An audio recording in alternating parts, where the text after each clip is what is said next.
Thanks for listening to the Dr. Drew Podcast on Podcast One. Want to hear something amazing? Oh, and feel free to tell your friends, too. So, Kohl's, they're having a huge sale on summer stuff. And if you live for sunny days like I do, you need to check it out. I got 40% off a new patio set, Food Network grilling essentials for 20% off, and 50% off those yard games my kids won't stop talking about. Best part? I got an extra 15% off and some Kohl's cash. It almost makes being cooped up all winter worth it. Almost. Select styles 15% offer ends May 16th. Some exclusions apply. See store or Kohl's.com for details. At Capella University, education is as smart as the world around us. With the FlexPath format, you can take classes at your own pace, set your own deadlines, and even leverage your previous experience to move faster. Now that's smart. Learn more at capella.edu.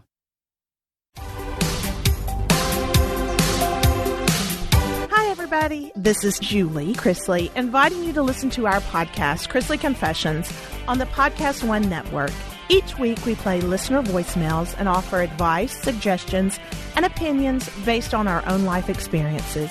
Also, listen in to get the latest updates on all things Chrisley. New episodes every Wednesday on Podcast One, Apple Podcasts, Spotify, and Amazon Music.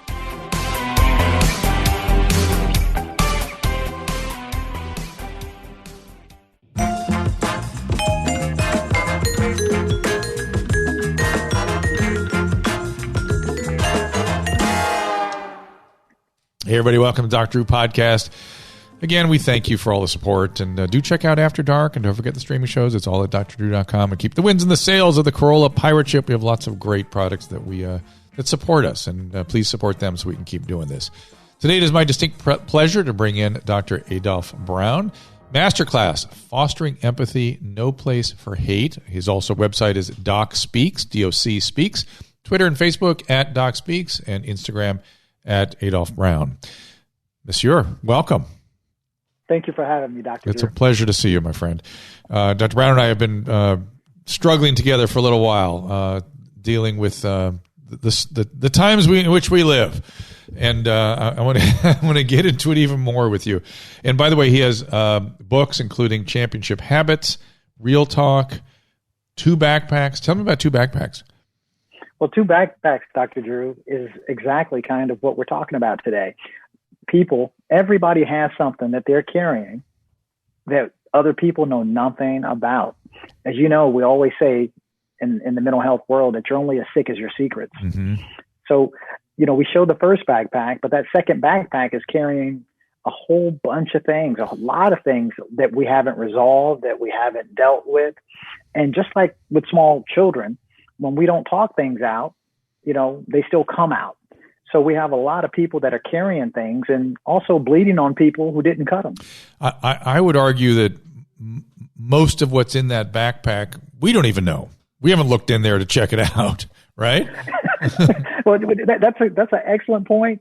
I think people kind of know what's in there, Dr. Drew. There are hurts and pains that people initially feel, but then they stuff them away so that they can't feel it and no one else can know about it. Right. So we carry these things and, it's true that, to heal something, you have to reveal it. And are we talking about trauma primarily? Is that sort of mostly what's in that backpack? That book, 2 Backpacks, actually talks about trauma. But we carry a lot more than trauma.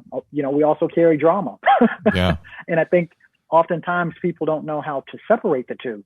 But, trauma is things that happen to us that are beyond our control. Yeah. Drama, we either create it, associate with it, or allow it in our lives. Let me ask you, I got so many interesting questions for you today. How are you doing, first of all? Everything good? You making through this thing? Been vaccinated? Yeah, we're dancing through the storm. Yeah. In life, you in a storm, coming out of a storm, or about to go in one. We've had some personal storms. My wife was recently diagnosed with stage 2 breast cancer, and my young daughter Dana has had her 10th brain surgery in response to a shunt that she's had since birth that's malfunctioned. But I tell people all the time, Dr. Drew, there's a difference between happiness and joy. People incorrectly often say that happiness is an inside job. and that's not correct. Happiness is based on people, places, things, or events. Joy is really an acceptance of who you are, why you are, and how you are. So in essence, happiness says because of, joy says in spite of. So in spite of everything, I'm able to come here today and fellowship with you. And be joyous. Exactly. Yeah, that's a whole other topic I'll probably get into maybe today, is the notion of happiness and how we lost track of that too in this country, it seems like to me. And as you pointed out, it's so much embedded in other people, and we embed it in things and things we intake and anything but other people. Exactly. People are measuring it to, I see this toxic work culture right now whereby people are valuing themselves by how much they accomplish in a day, how much they can check off in their to-do list. And that's not happiness. I completely agree. And I sort of break it down into hedonic happiness, which is sort of the Yahoo part of happiness, and eudaimonic happiness, which is essentially leading a good life, which is more nourishing and more sustaining and has all the health benefits. And I when I first started thinking about happiness, I was looking at some of the happiness literature and going, I don't think these guys even agree on what we're even talking about. Have they even figured out what happiness is? Or they've defined it anywhere? Because my original thought was, damn, my heroin addicts are super happy when they get their first hit in the day, but I wouldn't call that happiness. That's hedonic. Their hedonic tone is adjusted, but they are not happy people. They're not leading a good life. Right. Well, I think we miss out on the human part of happiness, the basic connections.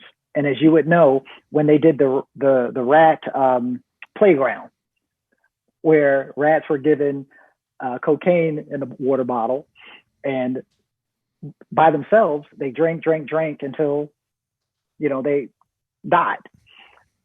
With other rats and other things to do, they had the choice between the drugged water and the plain. They didn't. And when they did drink from the cocaine, they didn't do as much. So I think we forget that human connections, just basic human connections, is what it's all about. Yes. And I kind of hoped with this pandemic that this would kind of bring us at least back to that. But it's hard sometimes for us to think in a crisis. Yeah, that's for sure. So I thought a couple things I want to talk about here with you.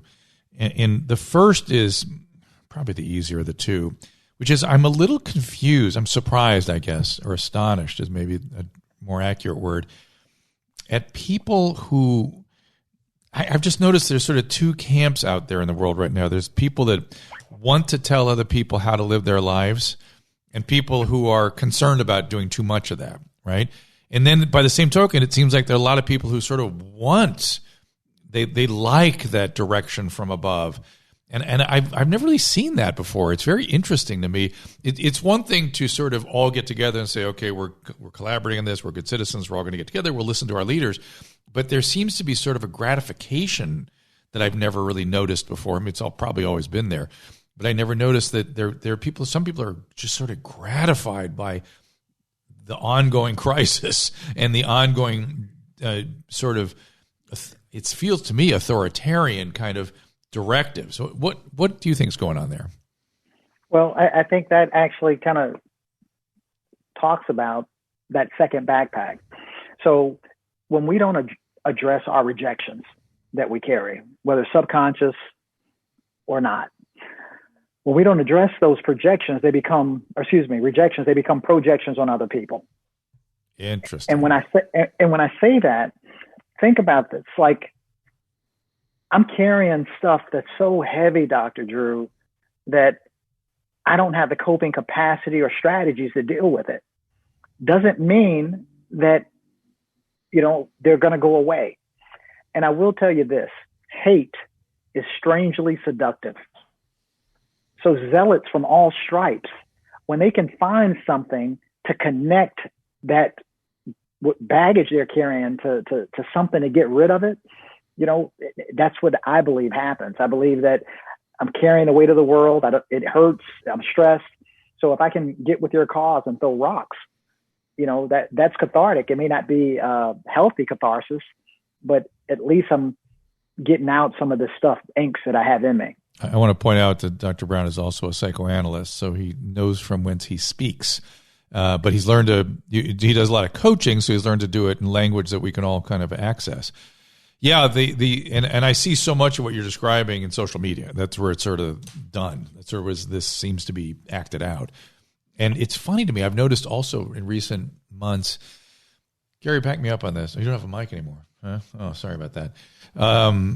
That different social medias have different characters to them. In other words, like nothing seems worse than Twitter. Like that seems to be the most vitriolic, most hate-filled.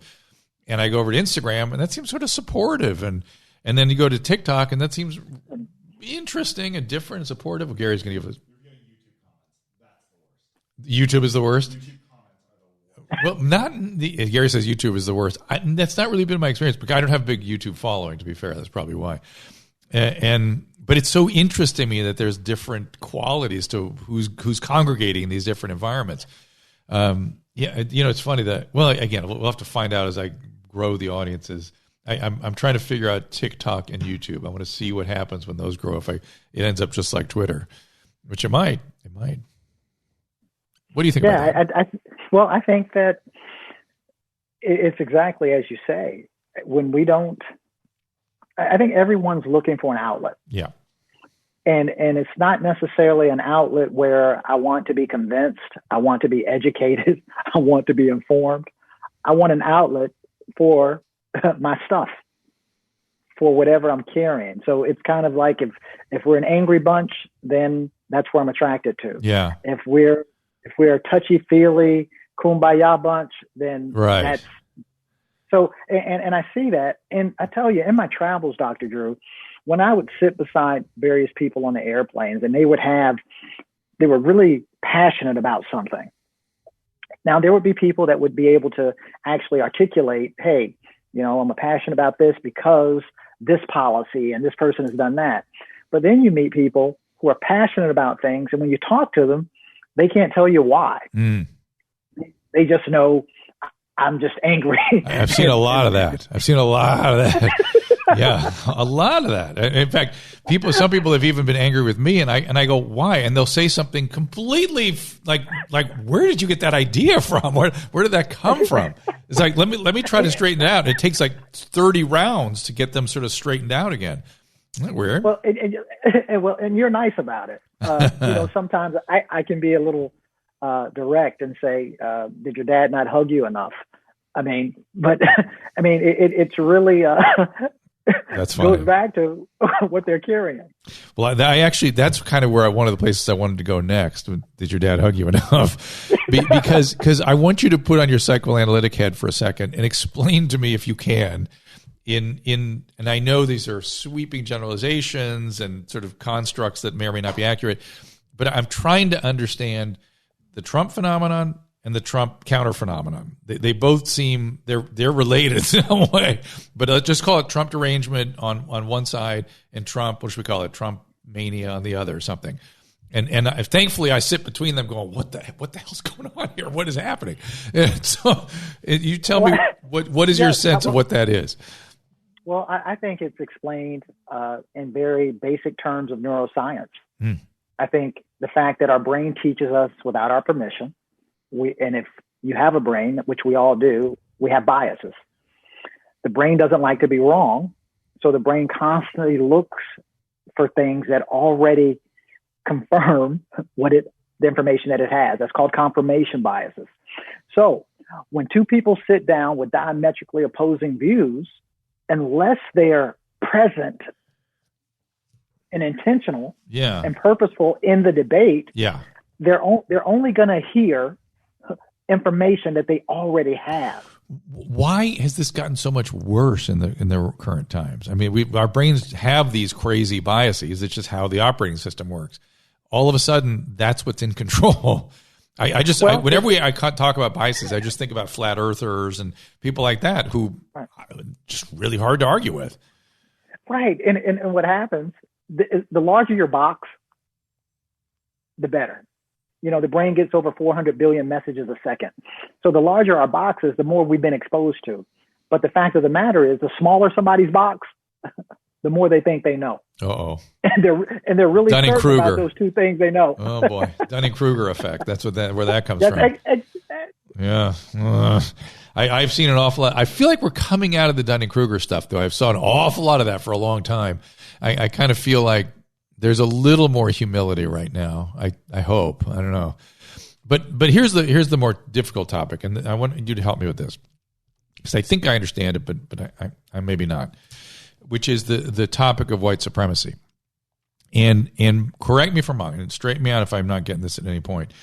That people have to get kind of straight what the terminology, what they're meaning when they say this stuff. I think a lot of Caucasian people immediately think you're talking about skinheads, and they think that's what or groups, some sort of tribes and cults and stuff.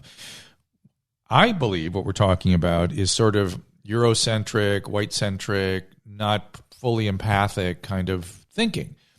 Which exactly. when you have that, if you just say that's what we're talking about, how can you argue about that? Why don't we all want to be more empathic? Isn't that sort of what we're trying to do here? Am I wrong? Right, but no, you're correct. The issue is what you said earlier. How are we operationalizing these things and making sure that we're all operating from the same definition? White supremacy, in a nutshell, is having an ideology that white individuals are more superior than everyone else. But I'm going to stop you. Not just the ideology. I'm going to say, because ideology implies that there's a well thought out idea. Sometimes it's just a perspective you're not even aware you have. Right. Yeah. So it's more to this. Yes, more to it. So you have the idea that white people are more superior than everyone else, but it's the idea in and of itself isn't enough. Then you also have to have the resources and the wherewithal to behave in such a way to bring that to pass or to reinforce it. Reinforce the supremacy, or reinforce getting the supremacy, the ideology of it. Okay. So that's the piece that a lot of people miss. I'm already missing it. Tell me again more. What you need sort of a structure to reinforce it? Is that what we're saying? No, power and influence, resources to reinforce it. And would we say that those resources, and I don't know how else to call it except structure, is an anachronism of history? Yes. So it's just something that sort of come down to us, and we were not paying attention, and here it is. It's with us. Exactly. Okay. Because that's another thing. I think people feel guilty and responsible, and like, well, I didn't do it. It's not. That's not the point, right? Right. Yeah. So, and it's not a blaming thing. I think it's more or less of an awareness, and it's an awareness, at least where I'm from, is that with that awareness, we can be more empathic towards one another. Right. That's it. That to me, that's the core issue. Yeah, I try to bring Mr. Carolla. You've heard me try to bring him around about this. He gets all angry with me because I think he keeps hearing the skinhead thing. Right? Am I right about that? Yeah. So he doesn't believe me that people don't mean skinheads. No. Yeah. Right. And that is until we get that all straightened out, people are going to continue to conflict because they're talking about two different things. Definitely. And that really bothers me. I at first was thinking we need to have a new vocabulary word, like we shouldn't call it white supremacy, but I kind of like keeping it there because Frederick Douglass used the words so beautifully. And I want to draw a direct line back to his oratory. And it was his words that caused my scales to fall from my eyes to go, oh, that's what you're talking about. God, of course. Yeah, I get it. But you need somebody like that. You need those incredible words that more people should be exposed to. Definitely. And again, exposure. Exposure. I think contact. That's a big part of contact theory. Yeah. Gordon Allport says that the way that we relate better to one another is meeting people who are different from yourselves in safe environments. Ooh, So that's an important piece. Yeah, the safe environment. I was not aware that the safe environment qualifier was in there, but I can see why that's important. And that's his book, Contact, right? His book was just called Contact. Yeah. And I was giving a lecture to a group of OCD patients, like 2,000 of them, like a huge room. It was this great group called OCD International Society, International Order, International Federation, IFOCD, I think it's called. Look it up for me, Gary. IOFCD. International OCD Foundation. IOCDF, that's what it is. International OCD Foundation, IOCDF. And really amazing organization with amazing resources for the patients, very supportive. And I was giving them a lecture on stigma. And I broke it all down for myself and studied it for a while. And finally I just said that the issue is contact. I did. I said, that's it. You have to go out there and put your contact other people and let them see and understand, experience your disorder. Otherwise, that's right. I think there's a weird thing, I think, in the human brain has got this very weird glitch in it, right? It's a glitch. And I think one of the places I find it most evident is in something called the uncanny valley. Have you ever heard of the uncanny valley? No, tell me about that. It's robot literature. It's robot stuff. So, robot sciences, the more you make a robot look human and humanoid, the more we like them. We like them more and more and more until they get right at the edge of really looking human, and then we are disgusted. We hate them. So if they're really too close to human, we can't stand to be around them. And I think that has something to do with certain psychopathologies, that these look human to me, but the behavior doesn't look human to me, and therefore I got to pull back. It's like a human, but it's not. What is that? And contact would, of course, overcome that if you just came to understand. As you as clinicians, we see it all the time. Right. No big deal.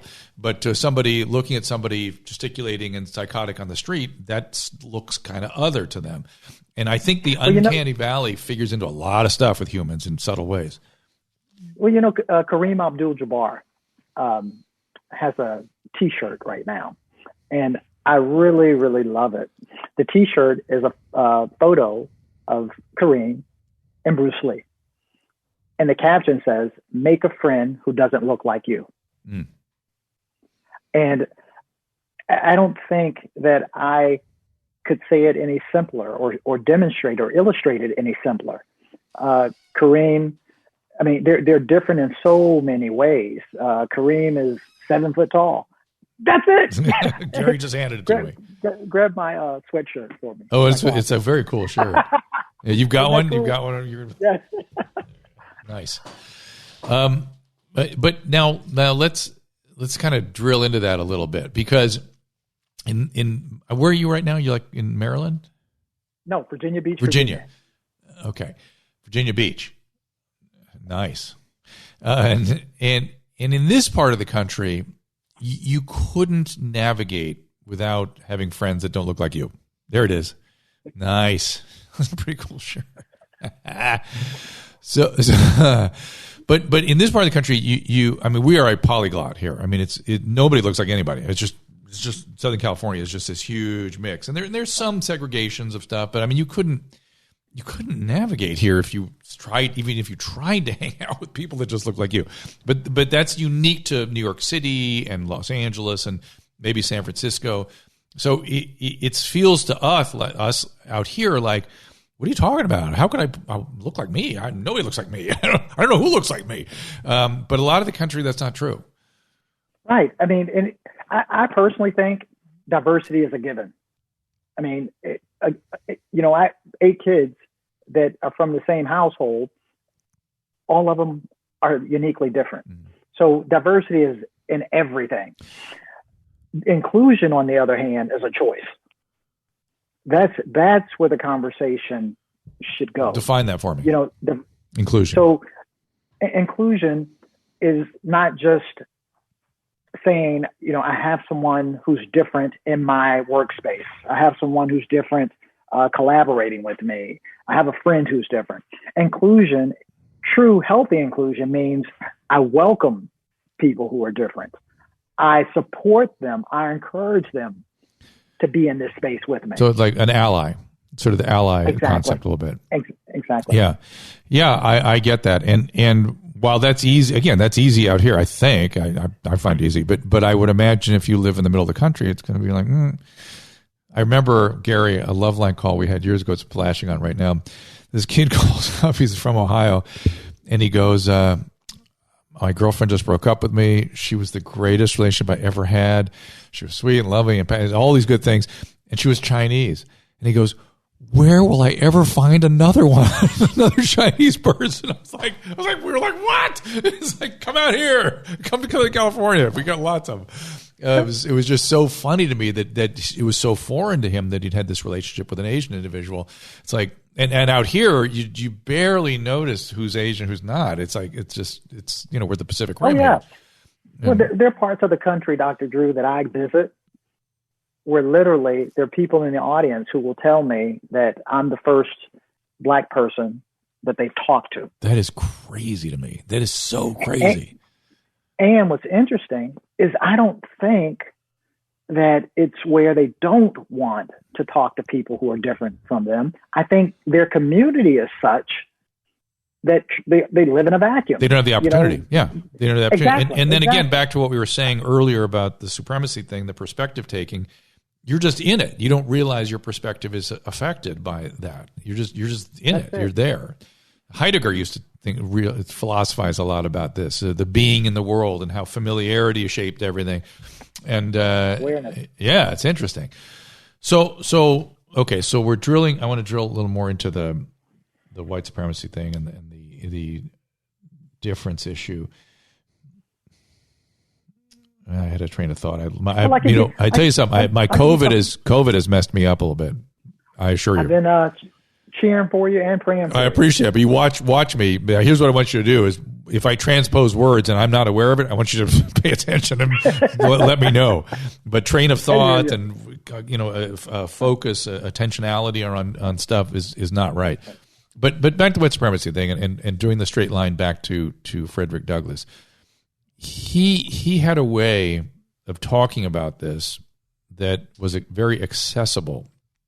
I think he sort of invited or asked people to think about things from a different perspective, and for me, where he really just opened my eyes, quite literally, was the way he talked about Abraham Lincoln, because it was interesting. He goes, this man had some racist tendencies. We kind of straightened those out. He became my friend. He was a great man.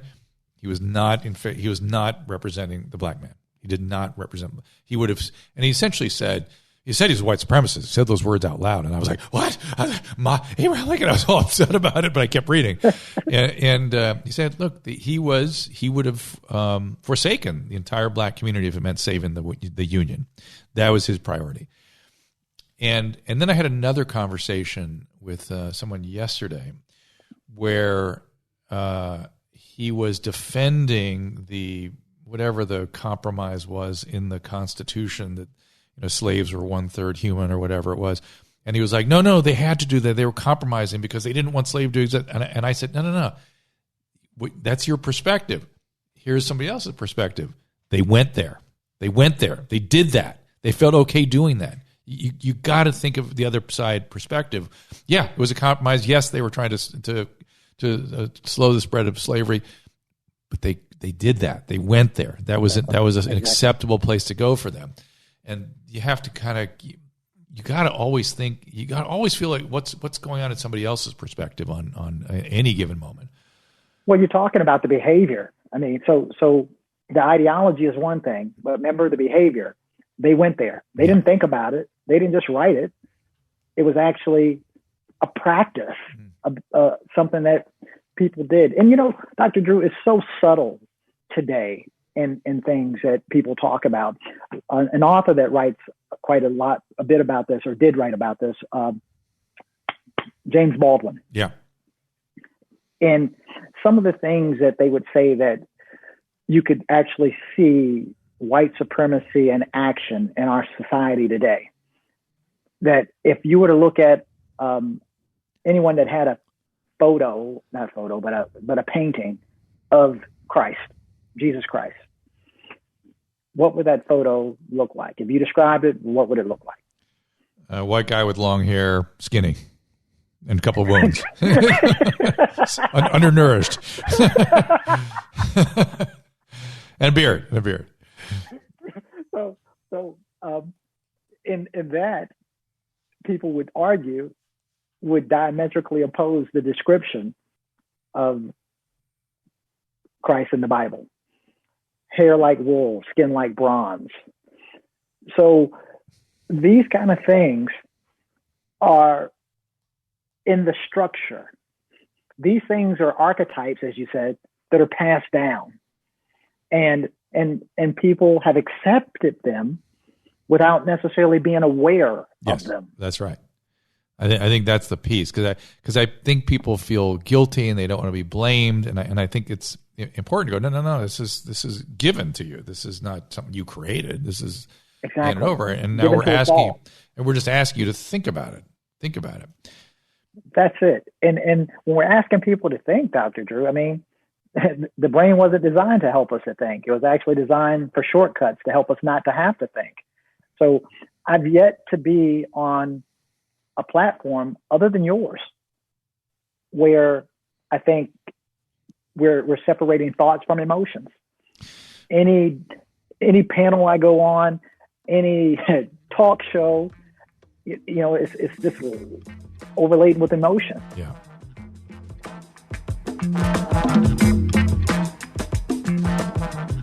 You may be surprised to learn that health insurance doesn't always cover the full cost of an emergency medical flight. Even when you have comprehensive coverage, you can still get hit with substantial deductibles and copays. Protect your family and your finances with an Air Medcare Network membership.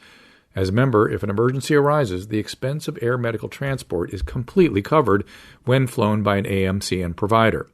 Membership costs as little as $85 a year and covers your entire household every day, even when you're away from home. That's just pennies a day. We all know that the unexpected can happen. An AMCN membership is protection no family should be without. For a limited time, as a Dr. Drew listener, you'll get up to a $50 e-gift card when you join.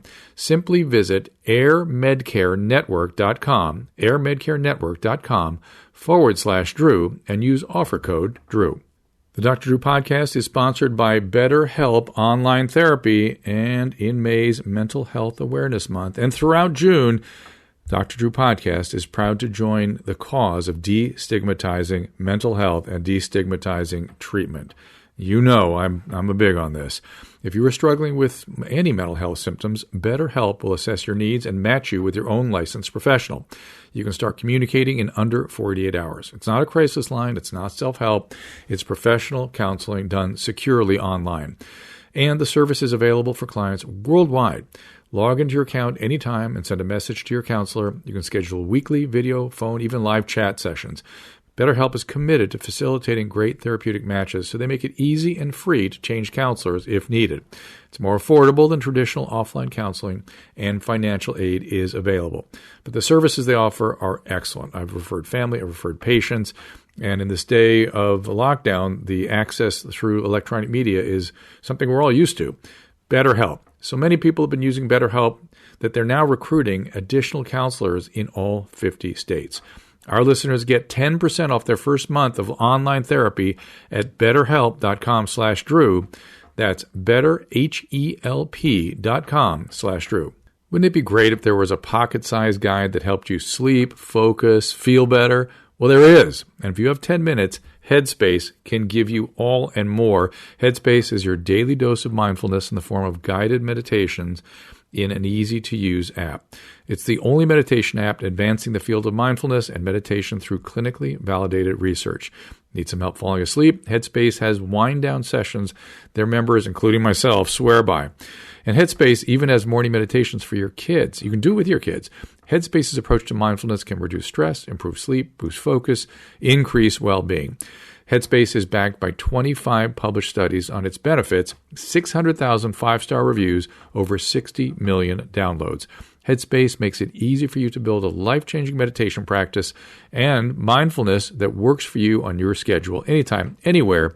You deserve to feel happier, and Headspace is meditation made simple. Go to headspace.com/Drew. That is Headspace, HEADSPACE.com/Drew for a free 1-month trial with access to Headspace's full library of meditations for every situation. This is the best deal offered right now. Head to headspace.com/Drew today. Well, if you've ever said you're going to go with your gut, it's not just a saying. Your gut really is connected to your brain. And signals pass back and forth, of course, between our body and our brain. It's where feelings come from.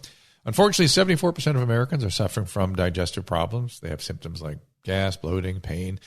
It's a sign that your microbiome may be out of balance, and perhaps that might be affecting the gut-brain connection. This may be bad news because there are some theories that suggest that the gut issues may affect mood and happiness. 90% of your serotonin is created in the gut after all. If your gut bacteria is out of balance, it could disrupt normal production and cycling of serotonin. Good news, though, if you rebalance your gut microbiome, you may start to feel better. Even better, this doesn't have to be a long, drawn-out process. You can change your gut microbiome and start feeling better in as little as 72 hours. Our friends at Bioptimizers have developed an exciting new formula that combines cutting-edge nutrition that you would normally find in 2 separate products. This breakthrough formula combines powerful probiotics and prebiotics. That's right, you need a prebiotic for the probiotic to work on. Restores balance in the colon and small bowel. Plus 17 nootropic and adaptogenic brain herbs in hopes of enhancing mood, hopefully managing stress, and perhaps even improving memory. It's an all-in-one formula, Cognibiotics, and it's the perfect solution for supporting your gut microbiome. Brain health, mental health as well. Oh, and here's the best part. Cognibiotics comes with a full 1-year guarantee, so I encourage you to try it risk-free and see if it works for you. Go to cognibiotics.com/Drew and use Dr. Drew 10 to receive 10% off any order. That's Cognibiotics, COGNIBIOTICS.com/Drew. Yeah, let's drill into that even a little bit because it's you and I, man. We can talk about this stuff, so we gotta bring it up. We gotta bring it out. Whenever we talk about, for instance, police and African Americans, black people, I think that's another place where emotions break out on both sides, right? And I agree. And the emotions, the emotional content is so different on each side. On one side, I could really only speak to I should only speak to the white side, what I think I'm seeing, and you tell me what black folk are experiencing. All right, we'll just give that perspective. I think white people are scared. I think it's out of fear that they imagine losing a structure to their society that would helps protect everybody, including African Americans, everybody, and so they immediately get defensive in terms of somebody changing that institution that helps keep them safe. It's fear based. Tell me what a black folk is experiencing. Well, Dr. Drew, I was screaming about this 30 years ago. If you would have your person on set today, Google African American males' perception of law enforcement. Yeah. Oh, we talked about this a little bit last time. Yeah. Let's keep going. Yeah. Yeah, that's my dissertation. Yeah. And so the reason I did that, and it wasn't paper and pencil, it was a physiological activity. And the reason being was because it needed to be addressed. People were taking sides, and it wasn't necessarily about the sides that I was interested in. I wanted to explore the dynamic to help everyone understand to do something about it. So over 30 years ago, I did that. And since, I've maybe educated 200 plus police precincts on the issue. And what do we find again? We found the empathy gap. Mm-hmm. That's what existed. Yeah. The empathy gap is that space that's created when I allow my brain to tell me about Dr. Drew. Yeah. And Dr. Drew allows whatever bio he has on me to tell you about me. Yeah. And so we're relying too heavily on the brain as opposed to experiences. Yeah. And when people lack those experiences, again, contact, we're coming right back to the same things. When we don't have that contact, then the brain's only going to hold on to the information it thinks is correct. And you know how hard it is to change a position. If the brain gets it, Yeah. It's really challenging to change that. A person really has to kind of get out of their comfort zone to go beyond that. So is it about educating police that black men have this huge autonomic reaction? They get a sympathetic surge. Does that help raising that awareness? No, it's both. It's educating African American males as well as law enforcement. So both this is sides. a bridge. Yeah. This is a bridge. This isn't one side is worse than the other. It's understanding what both bring to the equation. So that autonomic reaction that happens in African American males, they need to know that happens. They need to know that when I say put your hands up or put your hands behind you or I grab you, the initial bodily reaction isn't to comply. I may want to comply, but what do we all do when we're touched? Well, you pull back. But not only that, though, if you believe your life is threatened in that moment, what do you expect? Exactly.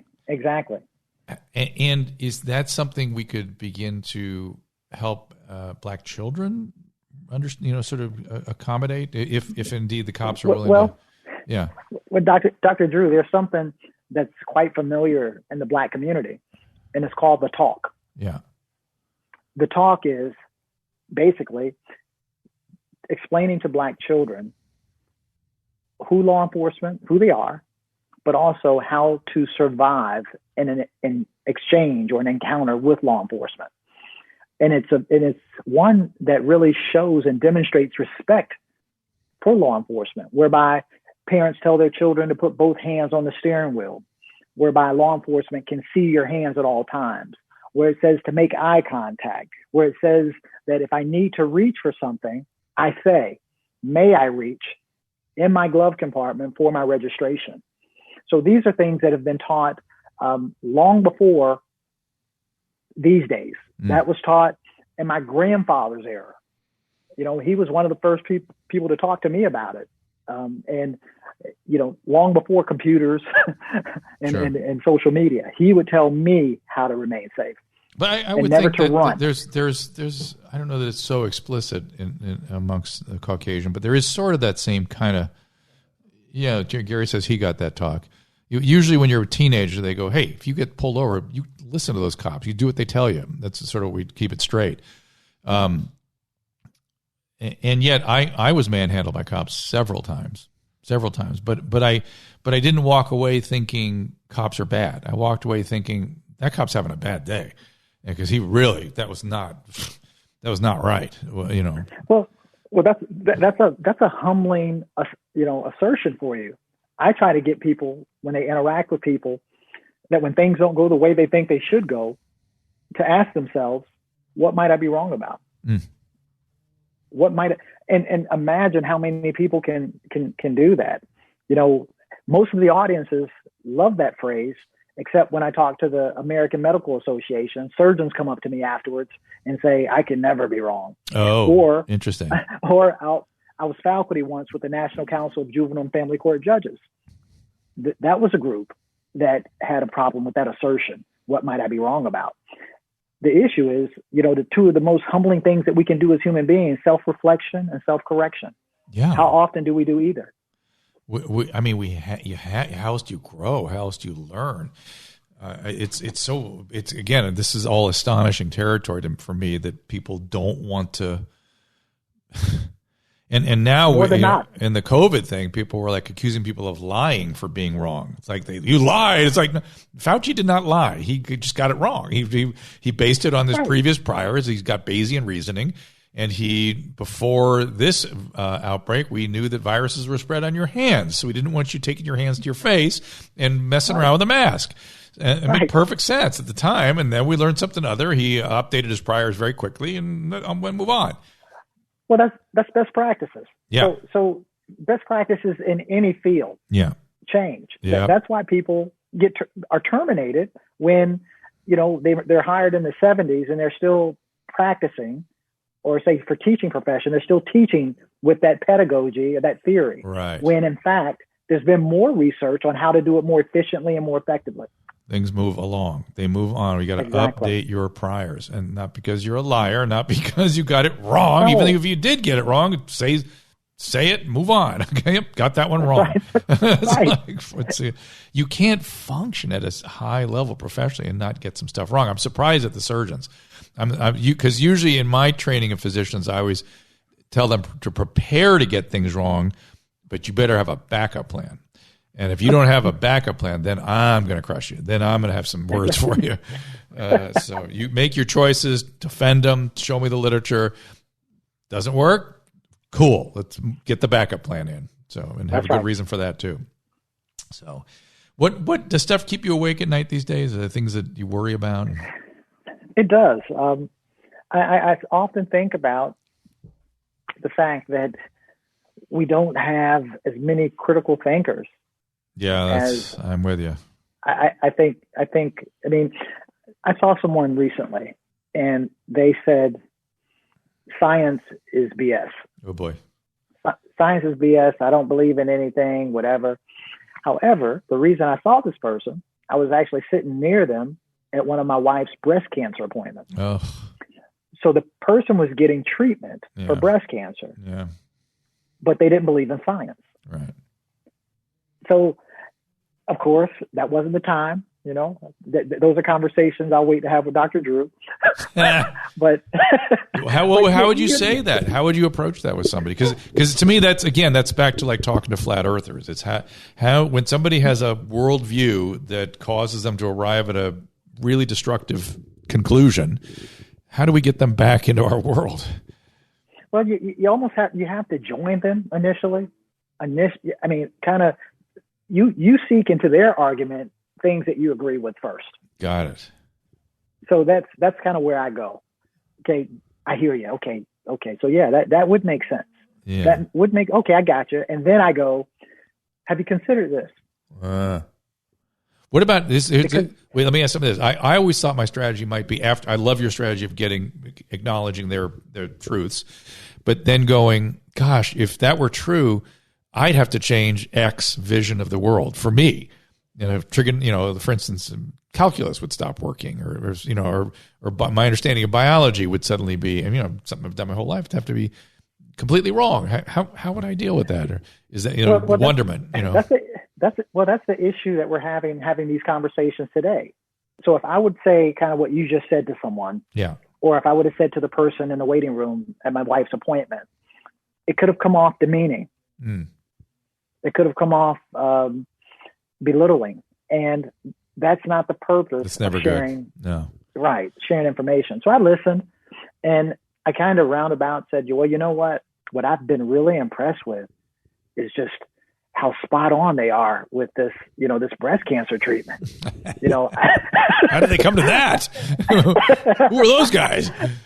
And I'm like, all the side effects that they said my wife would experience. I mean, wow.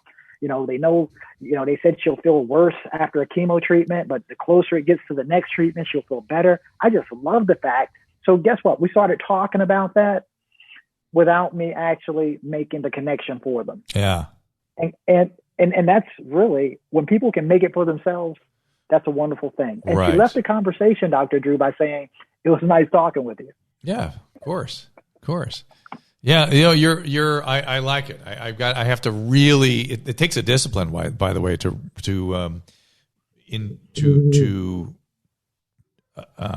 what's the word I'm looking for? To validate a point of view that's like, well, I'm not sure. Well, not the whole point of view. No, I get it. Some specifics. Things within it. I can see how you arrived there. Yeah. And Dr. Drew, I've spoken. I don't know if I told you this. Yeah. So the Sons of the Confederacy called my office about 20 years ago.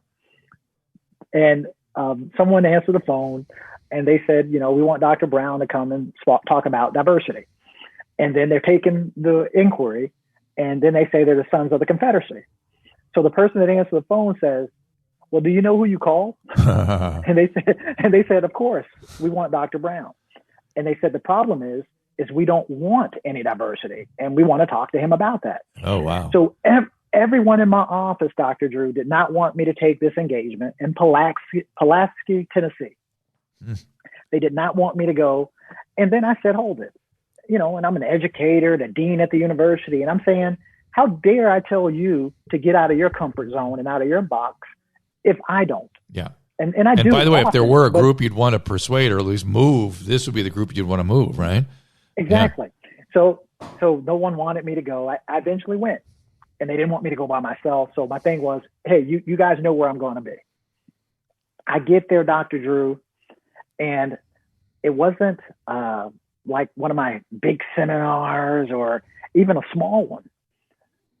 It was in a coffee shop. That's where they wanted to meet me. Wow. In a coffee shop. Wow. Over coffee and tea. Huh. So honestly, I felt at home. When I got in trouble in the inner city, I used to have to go stay with my grandfather on the farm. So that's the way he did business. That's the way he felt like he would know someone, not by what you said, but once he sat down with you and drank a tea or coffee. So we sat and we talked. Now, when I say we talked, I basically listened. I listened. And they were saying all the things that you have alluded to today. They feel like they're being blamed. My flag doesn't mean this to me, even though it may mean this to someone else. And I listened. And then afterwards, I said, well, you do realize that there are groups that feel this way. And they didn't say you did it.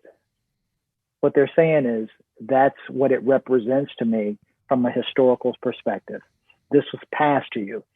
Dr. Drew, that one engagement led to two more. So, and that was kind of the start for me.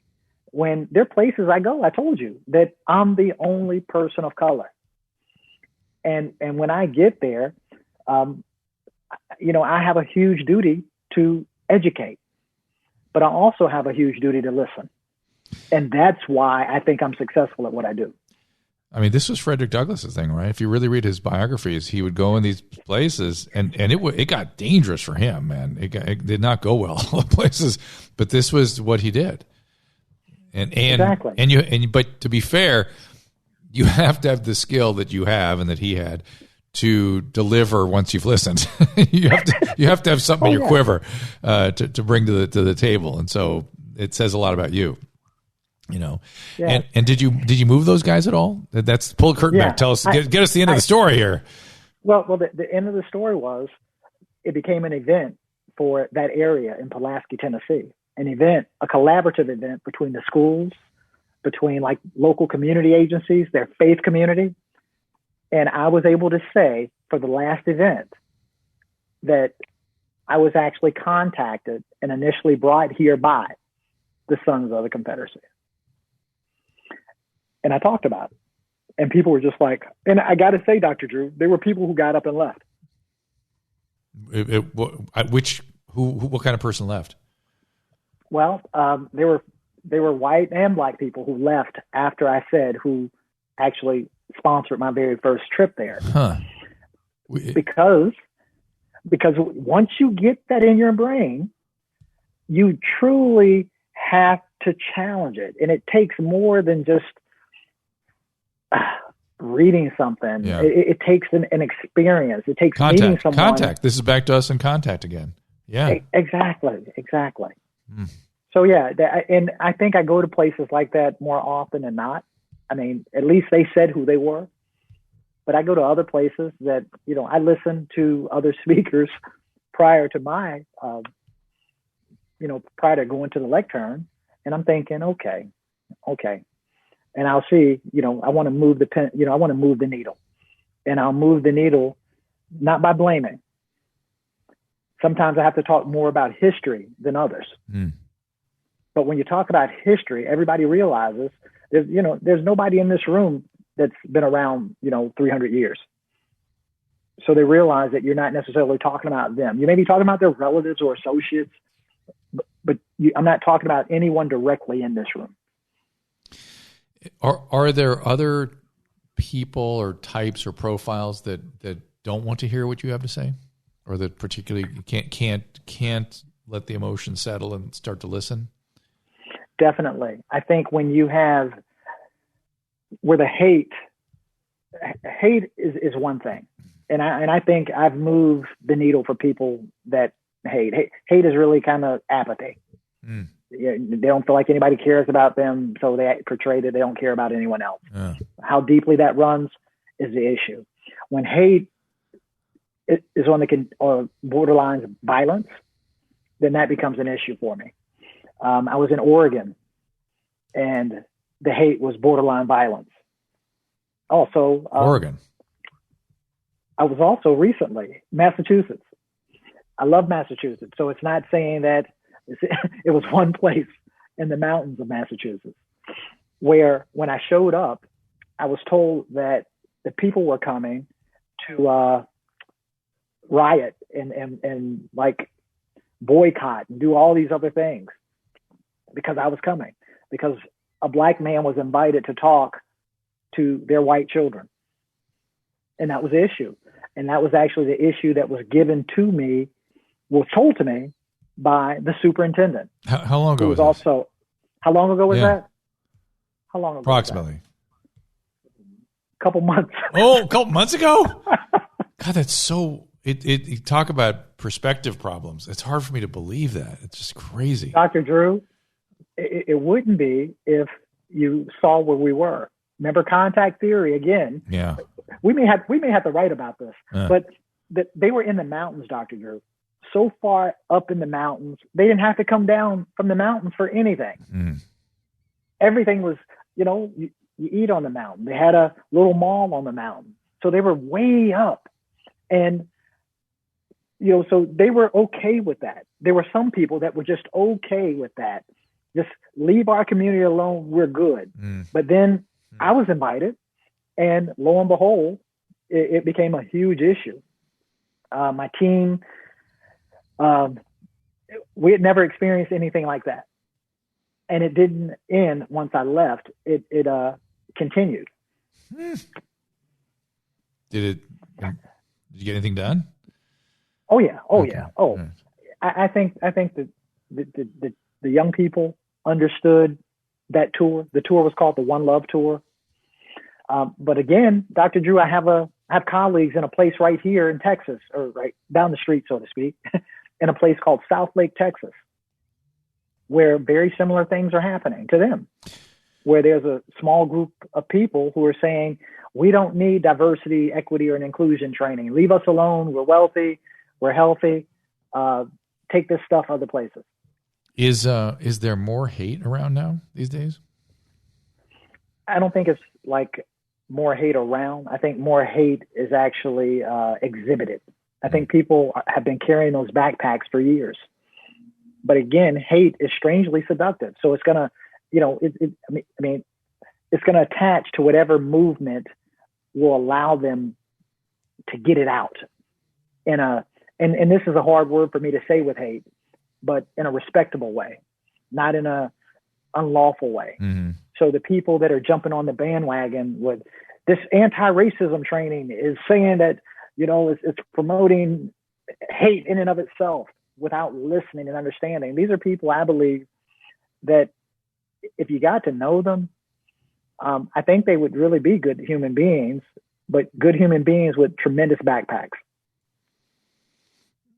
Unresolved backpacks. Is it that, or is it, again, back to my construct about fear, that there's just panic porn on TV all the time, and people feel like they're threatened constantly, whether it's, somebody rioting or a coronavirus, whatever it is. I wonder if these same people would react the same in a much more dispassionate, like if they just came upon you coming as a speaker without all the spin that's going on these days. Well, I think fear plays a big part of it. In fact, there's a professor and doctor. His name is Dr. Jawanza Kunjufu. And he talks about fear in other races as it pertains to Black people and brown people, as if what's been done to us historically will at some point be reciprocated. So in essence, he's saying, so there was slavery of Black people in America. There was brutality, and, the list goes on. So there's an ideology that he discusses of the fear of being in that position. Oh, I see. At the feet of black people. Right. So like almost the equivalent of like where the Southerners used to worry about slave uprisings and things like that. It's the same phenomenon. That's it. Yeah. That's it. So I'm going to buy guns. Yeah, I'm going to buy ammunition. I'm going to do everything in my power not to be. That's interesting. That's very interesting. Again, you need to examine that if that's in your head. You take a good look at that. And I would imagine if somebody had that in their head, they would not be aware of it. You know what I mean? I mean, it may be sort of, again, just kind of roiling around. If you bring it in the front, it's like, huh, really? You want to feel like that? and you do exercises with people that aren't necessarily connected to the more sensitive topics. I tell people about bias this way, implicit bias. I said, if I said I have a friend that has breast cancer, what reaction do you get? And they go, oh, sympathy, man. Yeah. If I say I have a friend that has HIV and AIDS, what reaction would you get? I think sympathy, I hope. Right. Yeah. Right. If I told you I have a friend that's addicted to crack cocaine. So, and I continue to go to kind of and they don't answer. Yeah. This is just for you to think about. But they know if their opinions change. The biases creep in. Yeah. Exactly. Yeah, so I do that first. Yeah. And then I show them how the brain works without talking about it either at first. That's good. I'll tell them I like that. the brain's always looking for places to put things. Dig it. And they don't necessarily get that. So I say, how many of you have ever been in a car accident? Maybe the whole audience raises their hand. And I say, how many of you remember parts of that accident appearing to happen in slow motion? Didn't happen in slow motion, but it appeared to. Mm-hmm. That's the brain flipping through its Rolodex saying, hey, we've never done this before. I don't have a space for this. So when you get people to understand neuroscience and how the brain works, again, you're not necessarily blaming them. This is what everybody's brains do. The issue is we don't do a good enough job in our society of protecting our mouths from our brains. And when I say that, I totally agree. How many of us would have any friends if we said everything that we thought? Right. How many of us would be married? Right. That's the kind of thing. So when you can explain it in terms that don't have as much emotion attached to it, I believe you can get a little bit more logical thinking and then move people gently.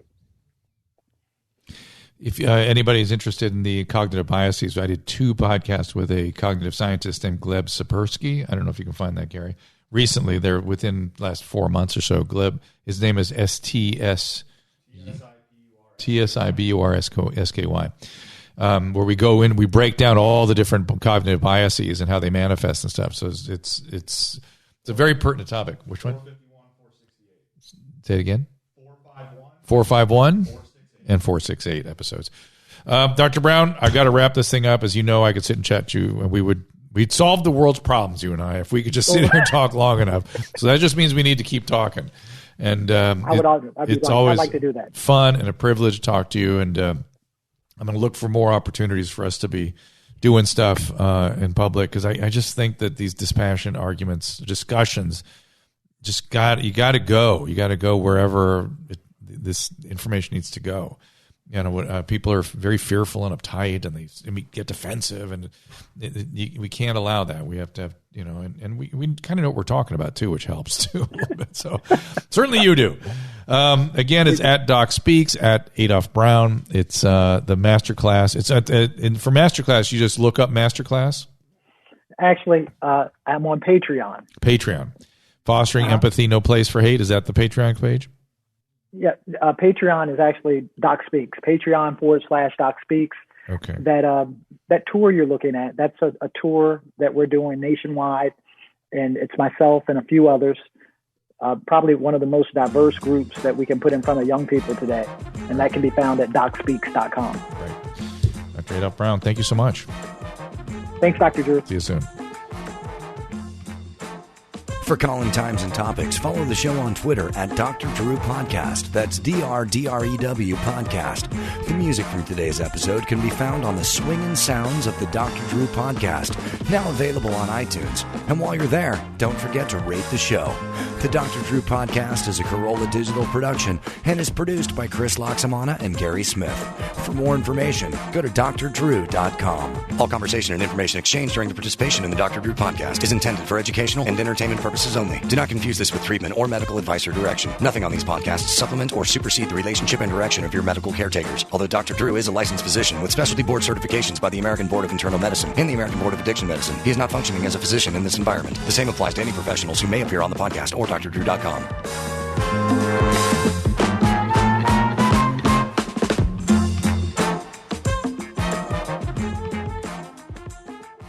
Hey movie lovers, who needs a theater when you have Pluto TV? Grab your popcorn and your streaming device because free movies are here. Pluto TV is your home for movies.